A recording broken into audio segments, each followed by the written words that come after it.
అంటే ఇప్పుడు కాంపిటీషన్ నడుస్తుంది సార్ బయట.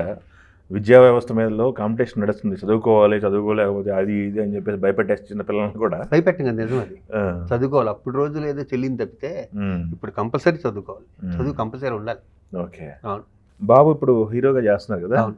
అది ఎడ్యుకేషన్ ఎంత పూర్తయిన తర్వాత హీరోగా తను ఎంబీఏ చేశాడు. ఎంబీఏ చేశారా? ఎంబీఏ చేశాడు. మీరు కండిషన్ పెట్టారా? ఇది నేను పెట్టలే. నాకు మా ఇంట్లో వాళ్ళు పెట్టలే. నేను మా పిల్లలకు పెట్టలే. ఎడ్యుకేషన్ అయిన తర్వాత హీరో అవ్వాలి అలాంటి ఏం పెట్టలే. ఓకే. ఒకవేళ మనం పెట్టినా కూడా వాళ్ళు వినరు. ఎందుకని మేము అన్నాము మా ఫాదర్ మాదర్ మా మాట వినలేదు కాబట్టి వీళ్ళు మన మాట ఎందుకు వినాలి? మీరే రోల్ మోడల్. నేనే రోల్ మోడల్. విజయరాజు గారు అవును చేస్తున్నాడు. బెంగళూరులో జరుగుతున్నాయి 2 షూటింగ్లు. 2 ఉన్నాయి. 2 సినిమాలు. 2 సినిమాలు జరుగుతున్నాయి షూటింగ్. ఓకే. సినిమా ఫీల్డ్లో హీరోగా అంటే మీరు ఏమైనా గైడెన్స్ ఇచ్చారా మీ అబ్బాయికి? నేను ఇవ్వలేదు. ఒకటే మాట తీసుకున్నా, ప్రామిస్. లైఫ్లో నన్ను సినిమా తీయమని అడగరాను. అదొకటే నీకేం ప్రామిస్గా ఇదే చెప్పాను.